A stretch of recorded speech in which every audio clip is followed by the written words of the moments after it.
Asiqale verse 17. Kuyakuthi ezinsukwini zokugcina kusho uNkulunkulu.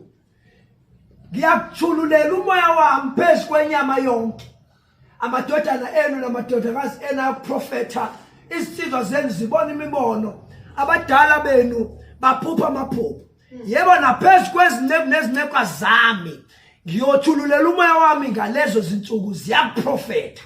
Ngiyoveza isimangaliso esibhakabhakeni phezulu nezibonakaliso emhlabeni phansi, igazi lomlilo nesikhatha sesentuthu. Ilanga liyaphenduka ubumnyama, inyanga iphenduka igazi ngaphambi kokuba kufike usuku olukhulu nolubalulekileyo lwenkosi. Kuyakuthi lona lo biza igama lenkosi asindiswa. Sisho sonke sithi obiza igama lenkosi asindiswa. Angizoshumayela kakhulu bazalwane, kodwa ngithumele nje ukuthi ngizolifundela iBhayibheli. Encwadini yamaHubo chapter number 91 we encounter a very, very beautiful passage la. Bengicela bazalwane ningiphindleke. Le ncwadi ngayifunda a couple of years ago. uNkulunkulu wase demonstrate izinto ezimangalisayo empilweni yami. Chapter number 91 phela nje ngiphindleke. Lithi iBhayibheli, lo ohlala emphemeni wophezulu konke akhosele emthunzini kaSomandla uyothi kuSimakade uyisiphephelo sami nenqaba yami, unguNkulunkulu wami engithembele kuye.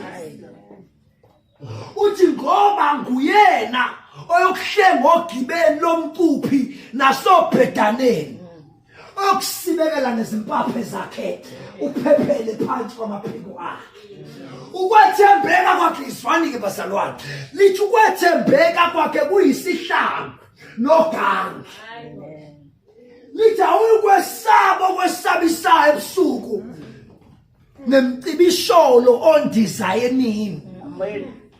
Nobhubhano lambe kumnyama nesifo esibhubhisayo emini bebade. Uthi bayakuwa abayizinkulungwane ngaseceleni kwakho nabayizinkulungwane ezilishumi ngakwesokunene sakho, kodwa akuyukukuthinta wena. Lithi uyobona ngamehlo akho ubone izikhohlakala zijeziso, ngokuba uSimakade umenze wayisiphephelo sakho, ophezulu konke waba inqaba yakho. Okubi akuyukukwehlela, nesifo asikusondela ethendeni lakho.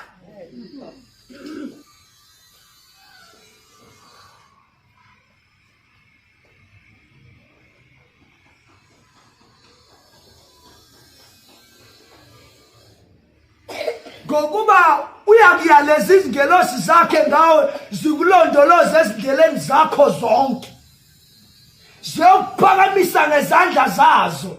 Unyawo lwakho aluyugquzulwa yitshe, uyonyathela ingonyama nebululu, ufihlize phansi ibhongo lengonyama nodrago. Ake sikhuleke baba, izwi lakho linamandla. uNkulunkulu wethu ongcwele, asikhulumi inganekwane, sikhuluma izwi lakho, wena ophila kuze kube phakade. Oh Lord, help us be successful in sharing the knowledge of Christ Jesus. Amen. Amen. Lezi zinto bazalwane, izinto kumele sizazi ukuze singadukiswa umuntu. Yes.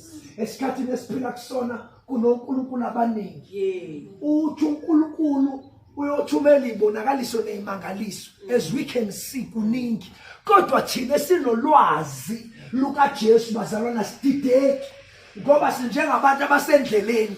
Athe insukwini zokugcina kuyoba khona indlela, neyiwula ziyukuduka kule ndlela. Ey'nsukwini zokugcina bazalwane, they shall be a path. Okuthiwa bahamba kule ndlela noma ngabe bazimpumputhe, haleluya, angeke baduke, ngoba le ndlela indlela yolwazi lukaJesu. Isikhathi sesiphelile, the business of the day must continue. Kodwa bengifuna ukuzosho lamazwi eTeddy Bear ukuthi zisize mntakaNkulunkulu. Fill yourself with the knowledge of God. Ngoba uyasho uJesu uthi bafikile abaprofeti bamanga, bagqoka isikhumba semvu, bafika bakhuluma amazwi amnandi, ubona inqwaba yabantu bebalandela, kanti babayise ekufeni. Bafikile bazalwane, bafika bakutshela izinto ofuna ukuzizwa engazathi uNkulunkulu akakutsheli zona. abanye bayahamba bayabogobela bayofuna izinto ezikhona la ezweni. Uthi omunye mangihlupheka pho indaba kabani wayefuna nami ngiyobuza abantu eintabeni angimbuzi ngani uNkulunkulu wami. Why don't I consult my God about my issues? Why should I go and seek for answers elsewhere? Why should I wait for someone to tell me about my life instead of asking God? Engazathi uNkulunkulu usesikhohliwe noma indaba yethu akayazi. Sho njalo omnye umfundisi. Hathi uma ungenalo ulwazi likaJesu kuyosutha inyanga. Uhamba bazalwane ufuna information, ufuna ungena la nala, ufuna usizo la nala, kudlalwa ngawe, kudlalwa ngawe, kumosha ama resources akho. In fact kutshalwa nefear. Hallelujah bangcwele. Ngoba enye into edlangele kulezi zinto abantu bayasaba ukuthi bangazenzi lezi zinto ngizokwenza njani. Uma ngahambanga ngaya lapha ngizokwenza njani. Ebazalwane ukhona uJesu. Likhona izwi likaNkulunkulu. Ukhona uNkulunkulu alithi iBhayibheli ukwethembeka kwakhe kuyisihlangu noganga. Lo liyagangelwa seTeddy Bear. Noma ungeke ebusuku lisuke elimile lona. Noma ulele lisuke elimile lona. Ingakho lithi iBhayibheli uNkulunkulu wethu ukwethembeka kwa uthembekile. Noma usukhohliwe wena ukuthi uNkulunkulu yena uyaqhubeka ngoNkulunkulu. Noma ungasathandazi kuyena uthandaza kwezinye izinto uyaqhubeka yena ngoba uthembisile bangcwele. uAbraham kade wafa kodwa uNkulunkulu usamene izizukulwane zakhe uAbraham kuze kube yinamhlanje. Besingalahla indlelo thuba bangcwele lokuthi uNkulunkulu wethu uthi zanini kimi nina nonke enisindwayo athi ngizoniphumuza. Uthi wena nenomile nenilambile wozani niphuze principal. Uthi yebo niphuze isinkwa lewayini. Uthi niphuze nijabule ngamanono ngaphandle kwemali. Hathi nimoshelani inzuzo yenu kulokho ongenambuyiselo na. Wena nonke enomileyo zanini niphuze wozani nithenge. Come and trade without money. Freely we have received Lord Jesus and freely we give him. Siyathemba bazalwane ukuthi lezi zinto esikhulumayo ziwele emhlabathini ovundileyo. Ngoba izwi likaNkulunkulu kuthiwa imbewu. Bazalwane akunendaba noma ungangakwazi ukushumela njengami kodwa uyomangala ngelinye ilanga into kaNkulunkulu esikhulile kuwe. Ume phambi kwabantu ngoba ila siqala sibona khona ukukholwa kwakho ukuthi uyakwazi ukuma ngisho phambi komndeni. Uthi khethani namhlanje ukuba niyakumkhonza yini uThixo kodwa mina nendlu yami somkhonza uJehova. I so wish that the Lord will help you to walk in that level of faith. The faith of the knowledge of Jesus, where you face every situation knowing uthi I know my Redeemer lives. Uthi I know, yes, ngigcwele amathumbu umzimba wonke, ingane zami zonke yifeel, amabhizinisi ami onke afeel, ngisenonkosikazi wami ongidabukelayo olazi iqiniso othi uNkulunkulu ufe kodwa uthi mina ngiyamazi uNkulunkulu wami. Noma kunje kodwa ngeke ngisuke kuye.